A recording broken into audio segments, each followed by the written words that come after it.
Here's a special podcast for you. You get to listen to me coaching our Flipping 50 intern, Hope, on how to create a killer social media strategy. If you're a health coach, I want you to follow along. If you have a platform or a channel and your engagement isn't great, you may be tempted to blow this off thinking I already have one, but don't, because you may benefit from the power of listening to foundational messages. Anybody else? It's like rereading a book the second time. You pick up on all the details that maybe you weren't ready for because you had so much coming at you the first time through. So just a thought, but it's those of us that stay coachable and curious, and that we know because we're doing it or delegating it doesn't mean we don't have the opportunity to create the 2.0 or even the 4.0 version. Everyone loves Instagram. Those who may not actually love it still find it hard to resist. For health pros, it's really tempting to start with beautiful pictures and with recipes and hashtags that I'll share, and posting frequency and getting lost in all the details and miss the part that really makes it a strategy. In this episode, we're going to talk about the strategy. I'm Deborah Atkinson. This is my intern, Hope, and you're listening to She Means Fitness Business. It's a part of Voice for Fitness, and at Voice for Fitness, my entire team believes you deserve to have a profitable business that you love, working with clients that you love every day. But often the problem is you've got the information, the knowledge, practical skills, and you have the heart, but you don't have enough traffic, or you don't have enough clients, or you're not quite sure how to make that offer. So you're asking for what your time and your value is. I know, I've been there. So I was 49, 30 years into this, and I'd been teaching marketing and sales, but I gutted not only my business, but my life and started over. So I'm having zero income 8 months before my son is going to start asking me for college tuition, and it had to work. So I had to put everything that I had been teaching to the test, the real test, and the stakes were pretty high. Listen, I did it. I went from 0 to 6-figure months, and so can you. In today's world, you can reach anyone in the world. Before you book a call, here's where I want you to start. Go to fitnessmarketingmastery.com/scorecard. I created a 2-minute scorecard you can do for yourself. Find out where your holes are so you can know exactly where to spend your time, money, and your energy fixing those leaks and get where you want to go. All right, let's dive into this. Hope, thanks so much for being here. Thank you for having me again. Well, and she was kind of obligated, right? but this is hours. This is such a great opportunity. And we thought not just for Hope. So one of the things we talked about is and if you didn't listen yet to the all about hiring interns, we released that just last week. This one is a follow-up to that. And it's, if you're ready for an intern, how do I know if you're ready for an intern? Where do you find them? And what's required of you? What kind of leadership, what kind of support are you going to need to give them? All of that is in that episode. But in this one, we talk about some of the things we discussed that would be great and fun for her to learn while she was doing it. And as a part of the coaching that I do for our Fitness Marketing Academy clients and customers, and following their leadership, but not just to grow fans, right? Nobody just wants fans and followers. We want fans and followers who want to be ultimately paying customers. Even before you might have something to sell, you can be using social media wisely. So we're going to dive into things that I would coach Hope on in the privacy of our own internet world. And we're doing it here live so that you can do it with us. As she goes through questions, I want you to go through them for yourself. If you don't know the answer, Hope may not know the answer yet, but she'll know now what she can start thinking about, and you'll hear me coach her on how to get there. These things more than how many hashtags do you use? How do you find the hashtags to use? These things have to be there first, because if these things are there, how many hashtags you use may be less important. You can't coast on that alone. You still have to have good content that people want to come back to over and over again to see, or come back to you for what you're going to post next. Okay, so Hope, here's the deal. We're going to start with some really basic questions. But if I ask you, doesn't matter what platform you might be thinking of, but it probably will help you to think of a platform. So, are you thinking you'd like to start one on Instagram, on TikTok, on Facebook, on YouTube? I think primarily starting out on Instagram, since it is a growing social media platform. I would say something like Facebook, but I feel like that's kind of dying out for more generations to come. Sad to say, a lot of my friends don't have it, but I get on there for Facebook Marketplace, so it's okay. So, and that's the other thing that we'll follow back up on in just a second. Who is it that you want to serve? If you go on Instagram and you were talking, who in your head would you be imagining that you want to talk to? Who is it that you're trying to help? So I primarily follow a bunch of people that are kind of like plyometric or different kinds of strength training and stuff like that, functional kind of training. So I think my prime person that I want to be serving is kind of people in like the athletic industry and stuff like that, while still keying in on basic, just functional training to help someone improve their everyday life and healthy lifestyle. Okay, great. So I'm gonna get mean on you. Okay, so I'm gonna have to. This is what my 90-year-old mom would say. I'm gonna have to use my mean voice with him. She would say to the car mechanic. Yeah. Okay. Anyway, so I'm gonna ask you to get more specific. So, what is the number one reason somebody would follow you? What problem do you solve for them? I would say their ability of performance. So, kind of looking into the athletic realm, Hmm. just based on different like sports techniques and different kind of Hmm. training that's going to improve their power, speed, strength, and Hmm. even functional like flexibility. Because we all know our flexibility plays a prime role into all of our training and being able to lift those heavier weights to gain more muscle and power. You have to be able to move in those ranges of motion to be able to perform at those types of powerful lifts, or in the event of an athletic competition or performance, you want to be at your top. So you want to make Hmm. sure what you're practicing is what you're going to perform. Sweet. Okay. What do they want? Like the people that you would be talking to, what do they want and not have yet? I think it's primarily just the types of trainings that are not going to be something that's like you're doing so many movements in one thing. It's just going to be more simple kind of compound movements. But then, like I said, having in those plyometrics that you're not using a ton of weight to move, but it's that functional aspect of where that's going to help in your compound lifts. I think people get very confused with the concepts of like your accessory kind of things, your compound lifts, and then those plyometrics and functional things. They kind of just, I know a lot of people that just do compound and maybe some accessory stuff, but they never really train plyometrics or anything functional towards their body. Okay, so I'm going to ask you again, what do they want? What do the people who would follow you want that you're promising them that they don't have yet?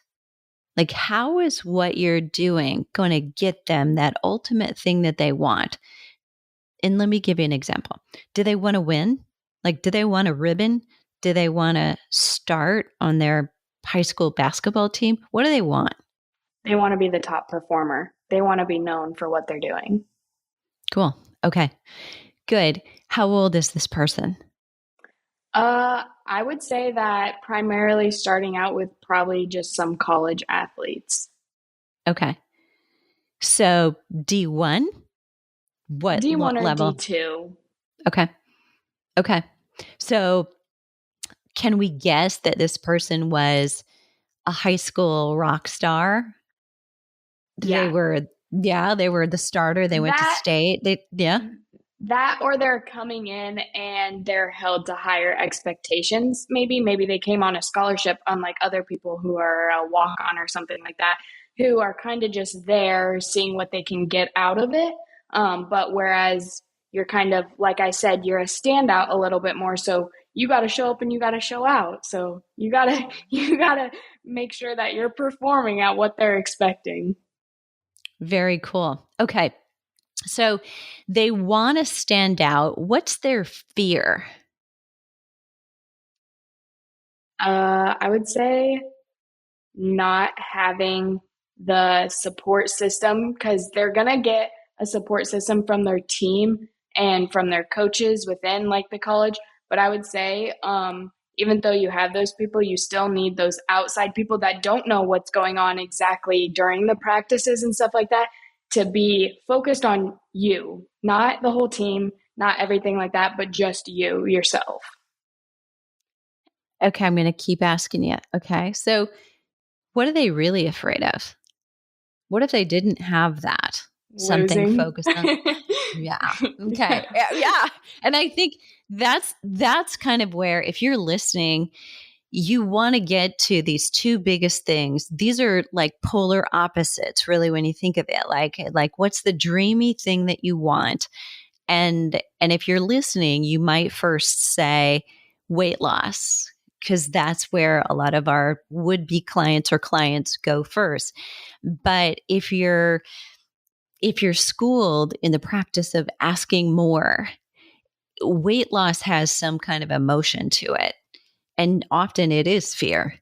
Like fear of being alone, fear of I won't be attractive, fear of, you know, dying alone is way, way, way down there. But those are kind of the what I call the cry whys, right? They're the thing that motivates people, either something we want so badly, but we don't have it yet ourselves, or something we fear. And here's the kind of lousy news, but many of us are more motivated by fear than we are of like just wanting extra. Here's a case in point.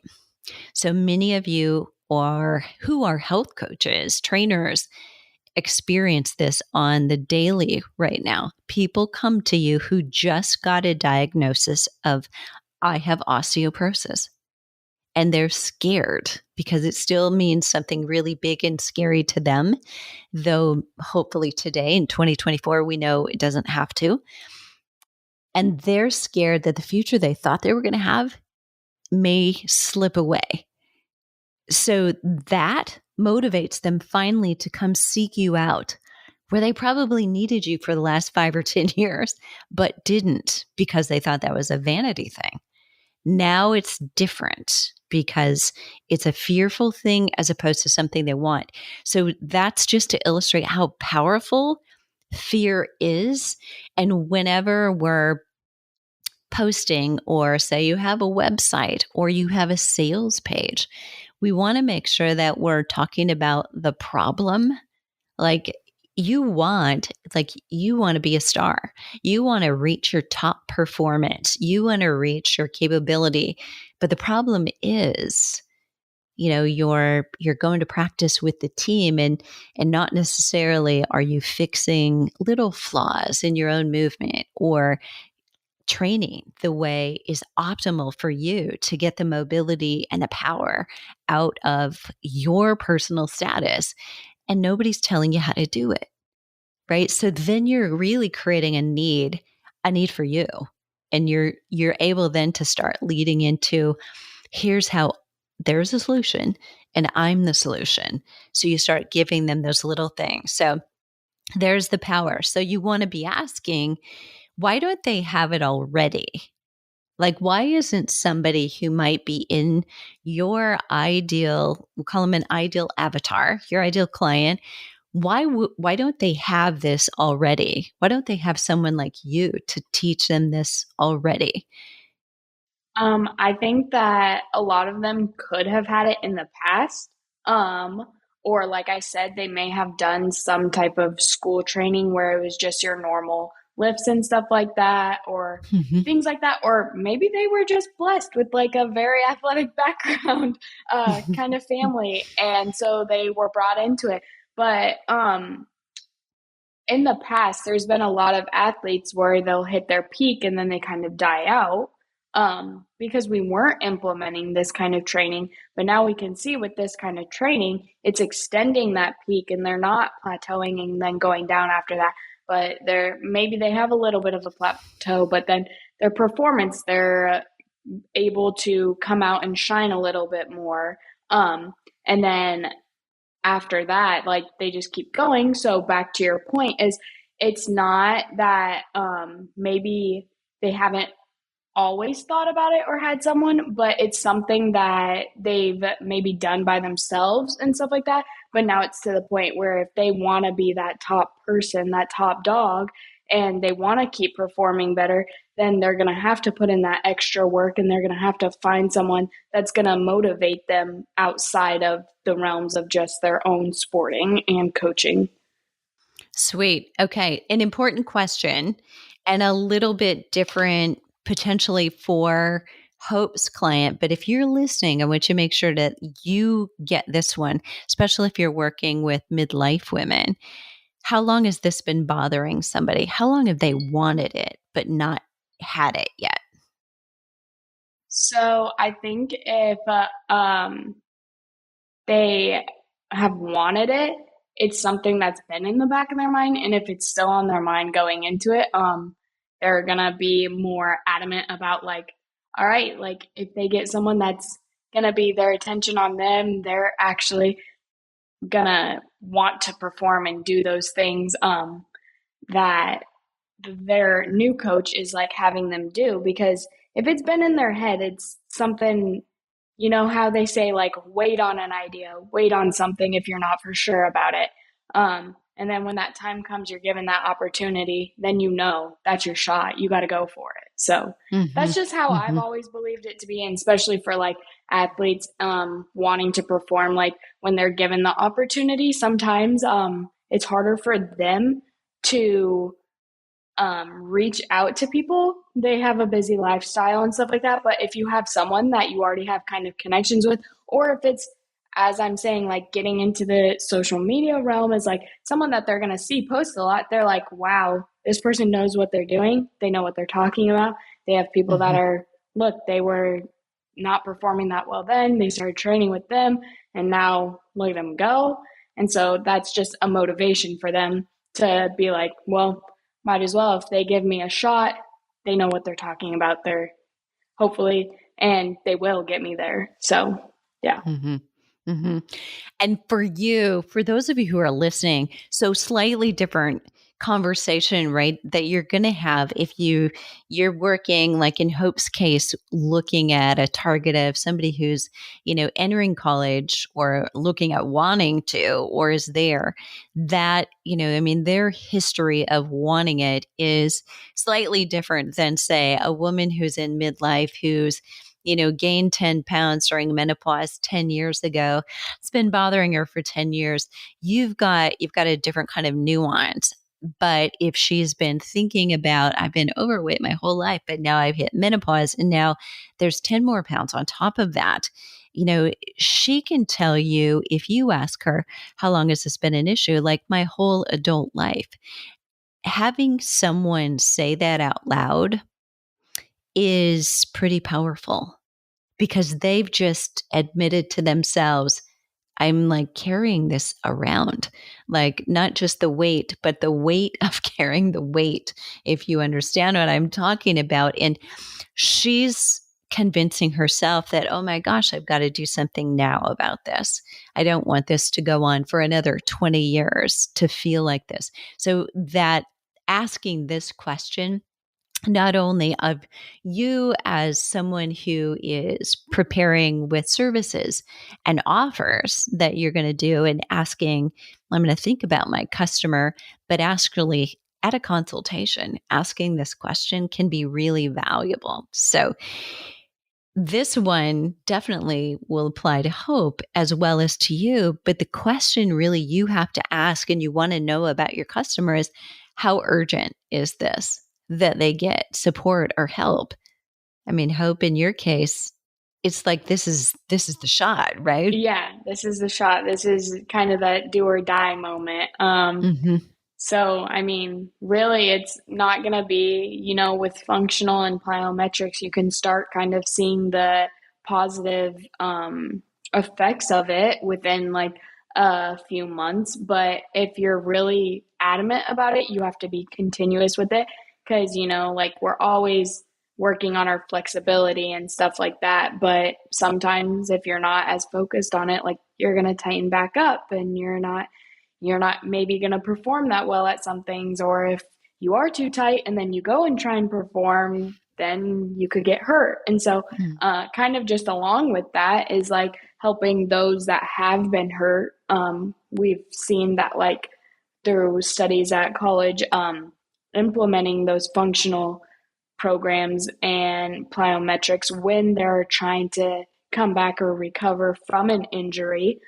This is speaking for really anyone too, any population of person, but implementing those things is you're going to heal a lot quicker and you're going to maybe have even more of a range of motion than what you did before because Hmm. now not only did you get that reconstructive surgery or that injury was fixed, but now you're actually able to function at what that muscle, that bone, that tissue, whatever it is, was supposed to be at, but maybe you weren't getting.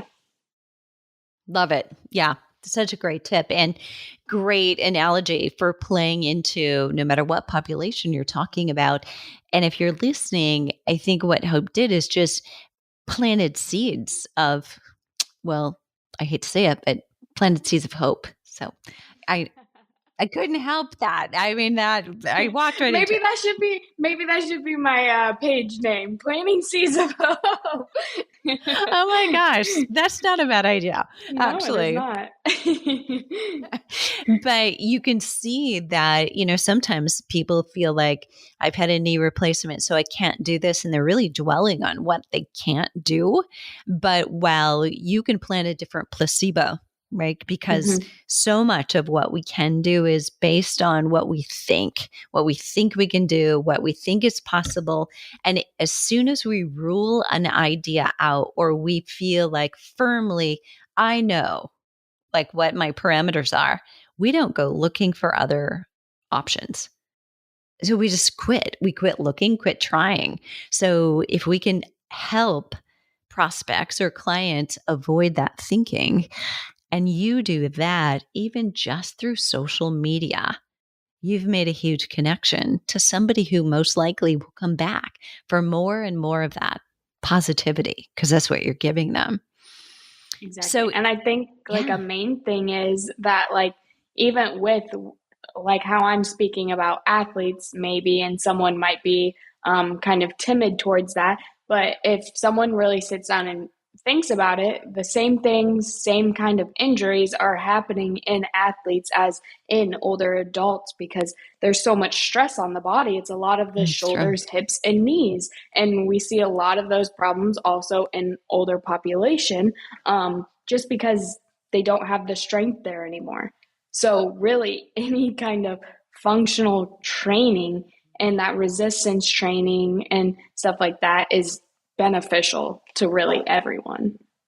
Yeah, I love that. And I will also have to say that for a while, I was so very resistant to, people were taking sides to traditional forms of exercise versus functional, and we would have, I remember, and this was probably 15 years ago or so, when functional became really kind of a buzzword, but nobody was really defining it. And yet, we would see some of the emerging trainers and instructors come in and they're like, oh, don't do that exercise for somebody. That's not functional. And it's like, well, wait a minute.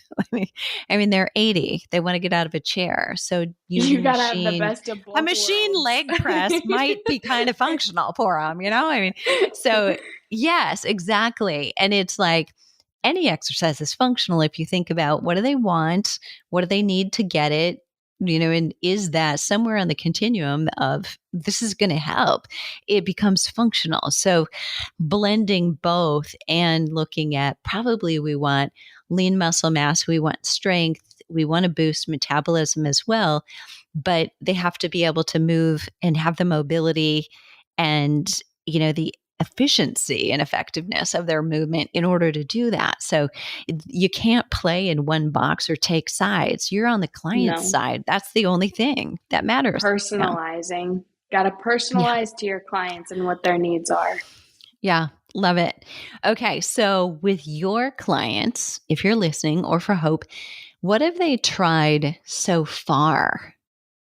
Like before they get to you, before they see your timeline on Instagram, which is going to be amazing, what have they tried?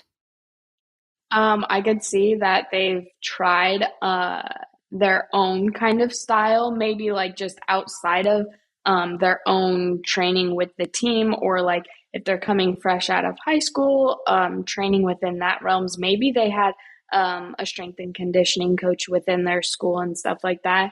But I personally I don't want to be a strength and conditioning coach, but I want to be a trainer who can personalize a program that's going to benefit your goals and what your body can do now and what you want it to do in the future.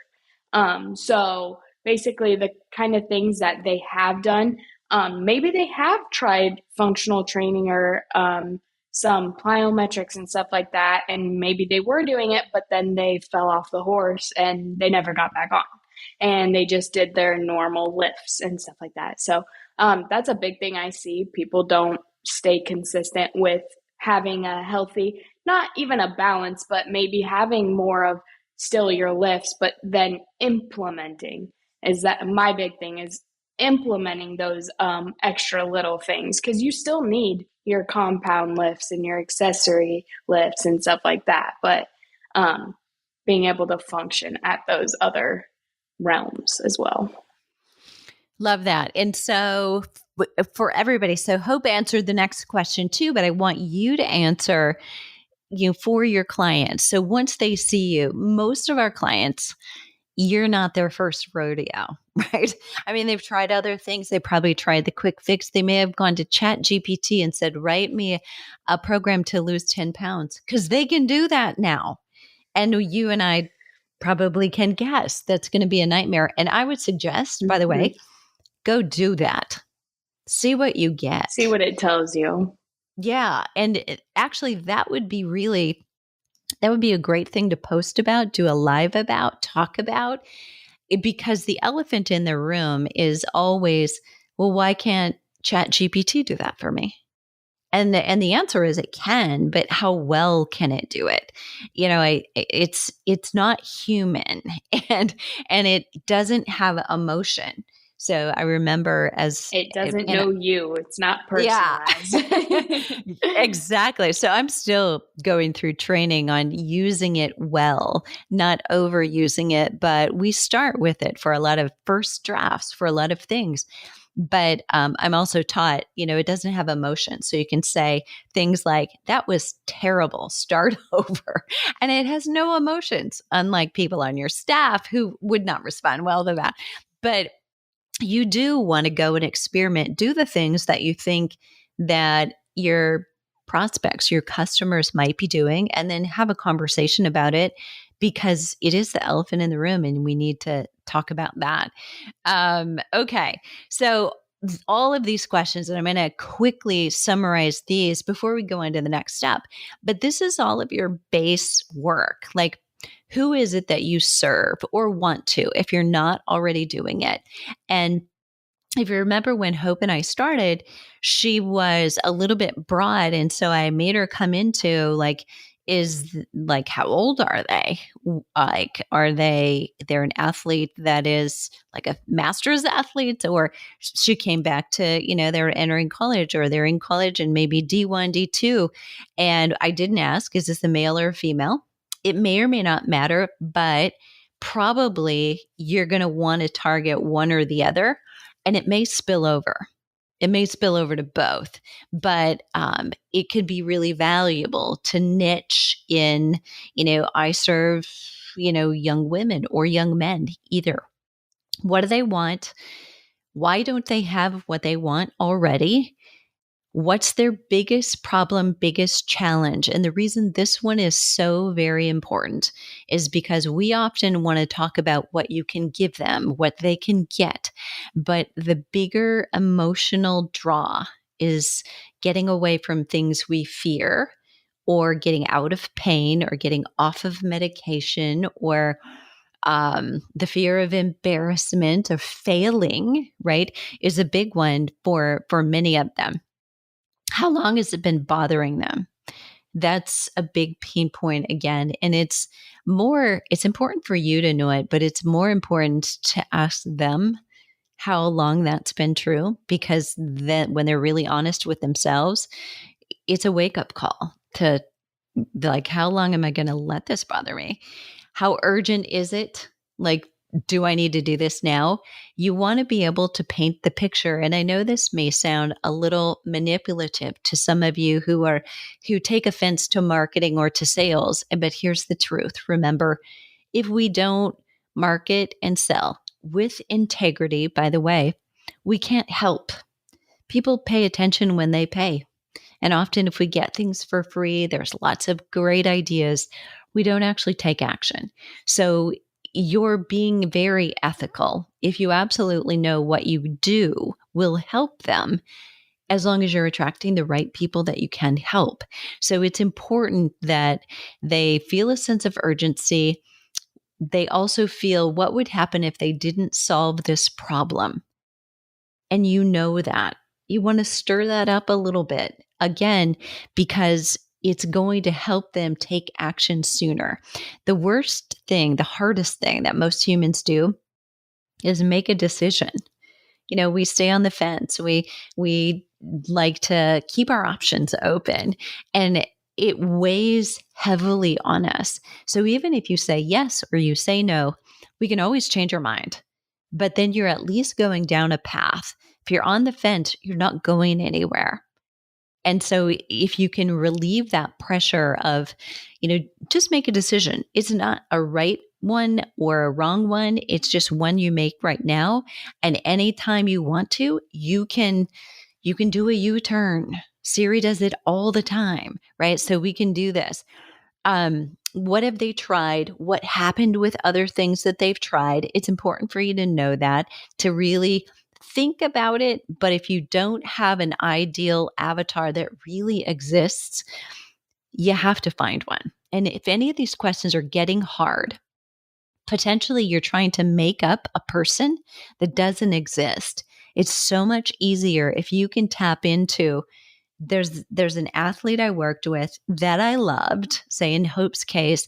I mean, if I had 10 of them and that's who I worked with every day, my life would be full. I would love going to work. I'd be excited about the results we're going to get.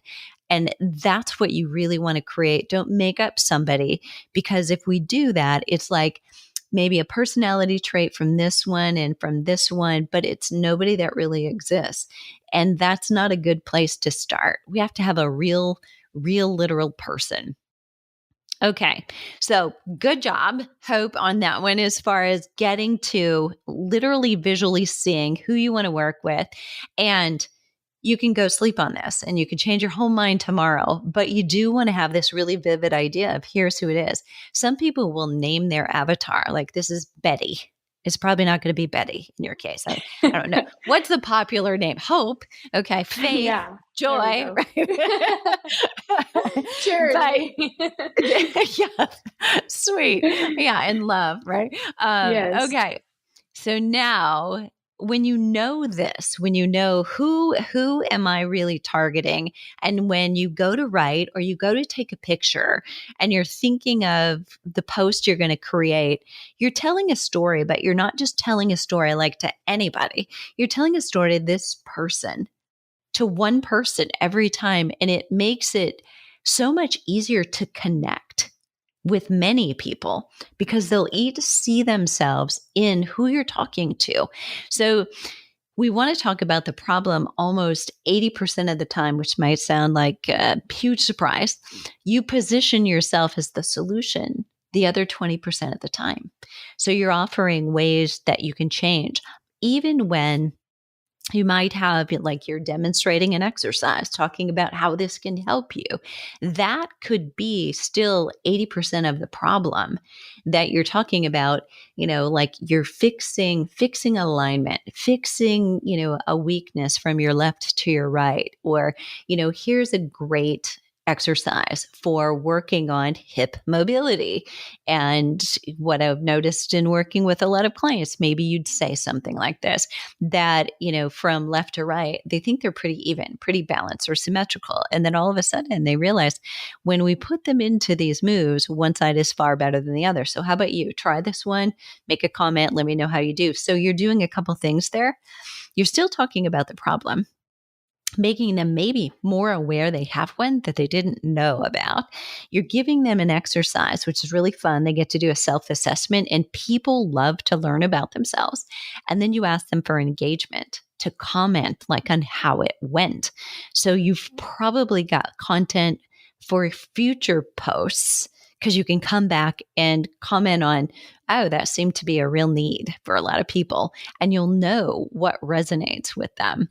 You will make an offer on posts on social media maybe 1% of the time. So, meaning you have a program that's open and you'd post just a cover story about that. We rarely want to do that unless you're doing paid advertising. The reason people go on social media, think about the reason you go on social media, is not to find a program for sale. It's to see what's funny, what's entertaining, what exercise did somebody post today, because it's going to be, again, a humorous, something you can share. What's your family? What are your friends doing? What are they watching? That's why people go on, just for a quick hit of, take me away from my day. But they don't go to get subjected to ads. So ads are fair game, but really if you're paying for them, it doesn't mean you can't ever have somebody take a next step, but you want to be benign about it, not cancerous about it. Okay.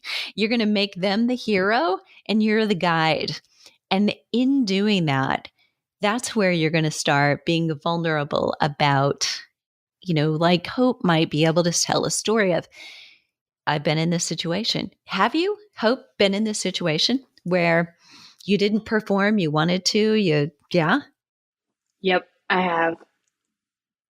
Tell Yeah. us It's a little bit been more. it's been quite a few years, but like looking back on it, when COVID hit and everything, and it was track season and stuff like that, that was kind of a holdup because of that.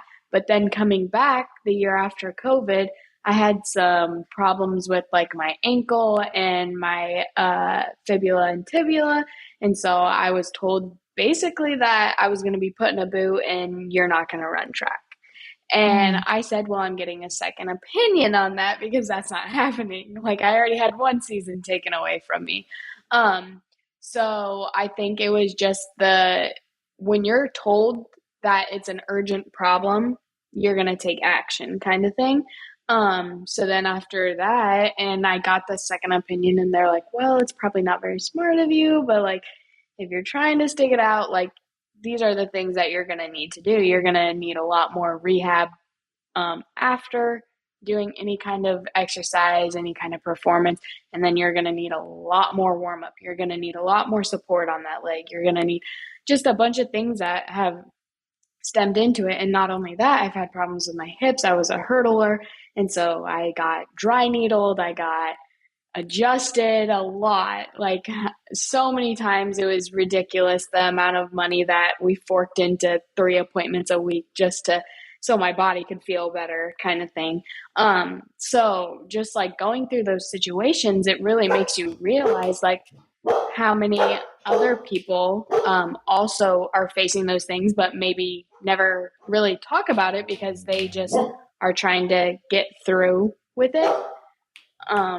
And so just being able to have a support system or someone that's kind of looking out for you in those instances where you kind of have someone to lean on, fall back on in those situations and help support you, get you through those times. Because through everything, like we've talked about, not only with athletes, but with every population, it's not only like a physical game, but it's a mental game as well. So having someone that's going to be there for you, listen to what your concerns are, where you're facing problems at, and then be able to say, okay, yeah, that is a big problem. So maybe we need to think about something that's going to put your body in a better place, so it puts your mind in a better place, kind of thing.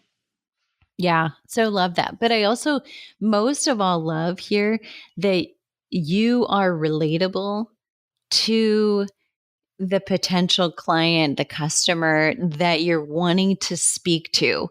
You've got a story, and that is kind of something we want to develop. So over time, we should talk about how you tell a great story and put yourself in the moment so that somebody listening can put themselves in the moment and draw a parallel. If not, they haven't been exactly in that, but they understand, what's going on. And my guess, I don't know that this happened, but my guess is that you may have felt, you said this, right? And you said, the money we forked out. So you probably felt a little guilty Mm-hmm. over, right? I mean, they're Yeah. investing so much time and energy and money, in me doing this. And then there's probably a little performance anxiety on top of that. Yeah. Yeah. But I think that too is something emotional to tap into for your customer so that they understand somebody else gets me. Like she's been there. And, so in doing that, what you do is you make yourself, you're the guide because you've been in their shoes and you're now on the other side and you let them be their own hero coming to their own conclusion. And that's really what somebody wants. They think they want to follow you, but they do want to follow. They don't want to worship you. Right. So Yeah, exactly. they're going to feel so good because you're making them feel good. You're letting them feel good about this is a smart decision because she's been there. She gets it. She knows what I'm worried about or re-injuring potentially. So good. So we want to tap into that for sure. So the next part is when you know that person and you're kind of in their head now about things that, okay, yeah, I can remember being back in that moment. So you're in them as you're thinking. You want to create pillars. Like, you can choose 4. You might have 3, you might have 5, but if you just say 4 pillars to start, 4 pillars of content. So that if you were going to post like 4 different times during a week, one of those would be in each of those areas. So I'm going to give you an idea, no matter who you are. So if you're listening, it might be one of those is a demonstration of an exercise. And maybe you're doing this, not that, and here's why, like the form improvement or form correction, or it's, for you're talking about maybe a specific sport and you're saying, here's a mobility exercise, and something that's unusual, maybe something they've never seen or don't often see just in traditional realm of, warm ups, cool downs and exercise prescription. Another one might be a recipe, for pre-workout, post-workout. It might be just cameras over the counter, you're making this recipe and, because nutrition is so important. Maybe it's you're sharing research, like you're talking about a research study, maybe just straight to camera, or you're taking a picture of the study and you're posting that and it's behind you and you're using some kind of an app so that you're actually on video, but the study is behind you so that they know you're talking about science really related to your content, and then one of them might be it's a personal story. So it is again about, you know, I don't know about you, but I've always had this kind of tricky knee or this tricky hip or ankle or shoulder or something. And so maybe you're telling a personal story and saying, for the longest time, here's what I did, maybe describing a mistake that you made that could be a common mistake people make. So you're throwing yourself under the bus first, kind of, I did it wrong. So you don't have to. So here's what I want you to realize, because I realized this too late. I could have probably been at a better place. So that's kind of a kind way to point out these are stupid mistakes you're making, y'all. But Exactly. instead, you're just doing it, but you're also in doing that sharing a personal experience. And every once in a while, some of those personal posts might just be, a cool picture of you, like you were a hurdler. Maybe there's a cool picture somebody got of you going over the hurdles and say, I don't share this very much. And I know there's a lot of new faces here. So I'm just sharing a little bit about, this is me, this is my background. This was high school back in the pandemic. Everybody remember the pandemic. And you're doing a little just a share of who you are, how you talk, and then asking, so tell me a little bit about you. Where are you from? Where are you out right now? What's your sport? That kind of thing. So you've got 4 different pillars, and all you're doing is really rotating them and paying attention to which of those resonate more, if one does, or, are they all pretty fresh? And maybe you'll decide, I'm going to rotate a different one out or try a different way of doing the exercise share. Instead of doing this, not that, maybe that didn't fly very well. Maybe you're just sharing, a new mobility exercise every week. You're at least doing one of those. And then within that, you can play with, is it a carousel images? Is it a reel? Is it just a static picture? Is it a meme? You can play with that content too and see which of those flies better. But those 4 pillars is really what you want to do, and say 4 pillars of things that are going to resonate with my audience that I know they're really going to love. And you might choose, are there other profiles? And I think you mentioned, that there are certain things that you follow. Dissect it now. So go back and dissect, why do you follow them? Like, what is Oh, it I'm you love definitely about going them? to. Yeah. And what are I've they been thinking doing about this really whole time. I'm like, well? wow, Yeah. they really did this step by Yes. step. So good. Okay. So then I want to go into this. So this is the last thing, but it's the most important. The last thing we'll cover today, but knowing why. And in this case, it's yours. Knowing your why really matters. So whether you are like, you want to be in health and fitness or wellness, but you're not quite sure what you'll sell. You don't know yet. Like, will I work for myself? Will I work for somebody else? Will I package coaching in person, or will I package coaching online, or will I do both? You don't necessarily have to have all the answers, because sometimes what you're using social media for is research. You're seeing what resonates. Like, what are Reaching. people responding to? And then you can do it both in person and digitally, but you've got a little proof of concept that this really relates to people. So the question is, what do you want them to do? So say you get some followers, hope you get some live ones, and they really love you, and they come back and they're stalking you, and they're in your DMs all the time, loving you, saying, I like that too. And oh, let me tell you, I have some who send me lots of love, and it's like, don't you have a life? I mean, goodness, okay. But what do you want them to do? Do you know, like, what is it that you're going to sell or package? I think that from that, I will be able to kind of diagnose. It'll really determine like where I kind of like end up being stationary kind of thing. But like you said, like you can always do your training online and in person. I would love to have some in person clients and stuff like that, not only to train them one-on-one or in smaller group settings, but Mm-hmm. also being able to use them as demonstrations too. Because it's always awesome seeing a real, because if I'm just doing it, they're like, well, she's just doing it and she's not even competing. She's not even doing this anymore. But if I take a real life person and I'm like, these are some of the things we're working on with them. This is where they started. This is where they want to be. This is how they're doing within it. But this is how they're moving through the certain things that we're doing. And then for those online clients that I'll have, they'll be able to look at that and be like, wow, I know such and such. They just won top in the nation. They just, whatever it is, they were number one top dog, kind of thing. And so you look at them and you're like, well, if she's training them and they're doing that, like I want to be in touch with her. I want to keep following her. I want to see what she's doing, who she's working with, and kind of stuff like that. I think is really important. And like when they reach out to me,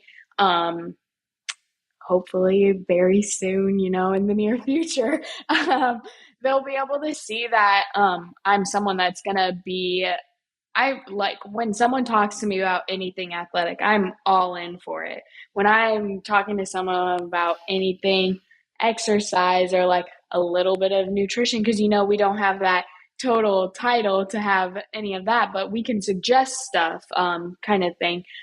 Whenever someone talks about that, just having the knowledge, the conversation with them, you really get to know someone, and then they're able to see like, oh, okay, like she knows what she's talking about, and she has a passion for this. And so if I have a passion for it and she has a passion for it, it's only going to motivate us more.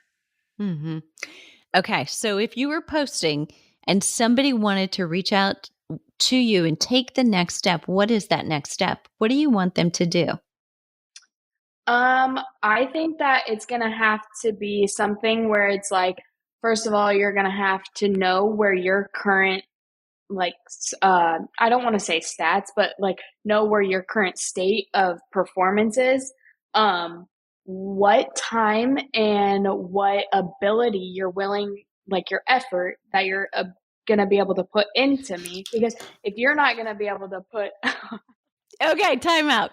So I want you to give me a one answer. So when you're thinking, I'm a coach and here's what I'm selling, I have services or I have products, you're, I'm posting so that I can get more clients or customers.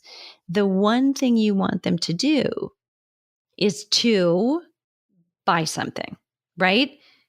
Because you're going to have bills. I'm just saying. mm-hmm, Sorry. so, so I want you to think about, is it you're going to offer them a package, program. Yep. and an assessment approach? Yeah. So Yeah. mentally, that's what you have to be thinking, that the post you create is going to make them think in a certain way, feel in a certain way, or take action. And most people have to feel or think something prior to taking that action, which is probably reaching out to you. Like, what is that, first thing they can do? Maybe it's a consultation. Maybe it's a on video assessment. You're telling them do these things on Zoom so you can see them move. And you're giving them a quick assessment, even if they're across the world. But you want to be thinking, no matter who you are listening, by the way, you want to be thinking, what's the thing I want them to do ultimately? And probably for the right person, you want them to engage with you and purchase your services. So think about what that service is or would be. Because, by the way, you're a health coach, you're a trainer, we can create money from nothing, right? There was nothing there, but you say, okay, yes, I can help you improve your speed. It probably is going to take, at least 5 sessions to look at where you're at, look at what we can do, get some repetition in between sessions and do this. I don't know the answer to that, if 5 sessions is reasonable or not, but you want to think, what's the time that it's going to take to get some transformation for you? And that's kind of where you're thinking, I'm going to pack up, something in a bow and tie it so that I can I can offer that for somebody who wants it. So you want to think about, and if you're not selling anything now or yet, think about when I'm ready, what I'm doing is cultivating the relationship with the people who will be my ideal customer. And again, you're just looking for how much do they engage with me on certain posts? What are the questions that they're asking? What are the things they're telling me are like, this is the biggest thing holding them back, so that they're telling you almost what to create or how to describe what you're creating, right? Okay.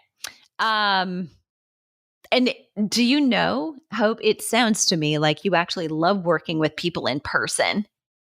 Do you Yeah. think you'd like to do digital as well, or not quite sure? I think that it'll be primarily kind of in person. But like I said, I hope that like my videos and my creations that I am able to like give demonstrations to others so then they can, if it's not me as their trainer, they can take it to their trainer and they can say, they're doing this, they're doing excellent, we need to do this kind of thing. Just kind of like make myself known in that realm. If I can't help them in person, might as well help them some other way by reaching them. Love it. Love it. Okay, so let me ask you this too.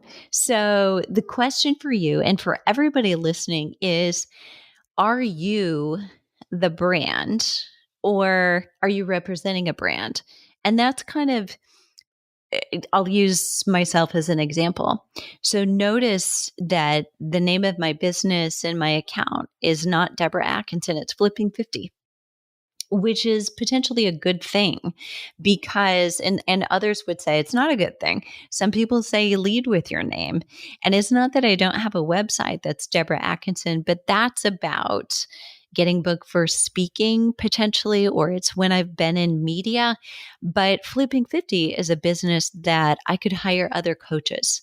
I don't have to be the face of the business, although I am right now. So there's reasons to go both ways. And some people actually, the name of their business has their name in it. Good friend of mine, good example, JJ Virgin, right? It's her business, right? So she has to be the face of it.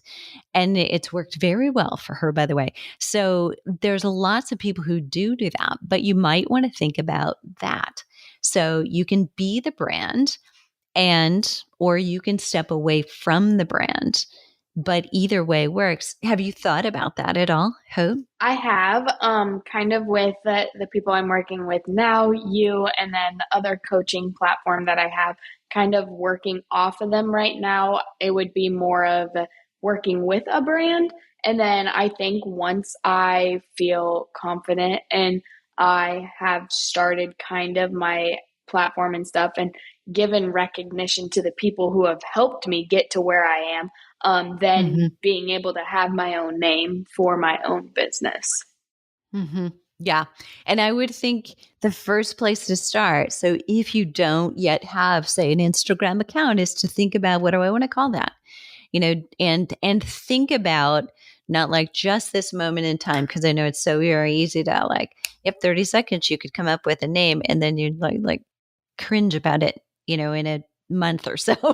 So Yeah, thinking exactly. about what do I hope that this would be in 5 years? So case in point, for some of you, there's a little confusion when you go to Flipping 50.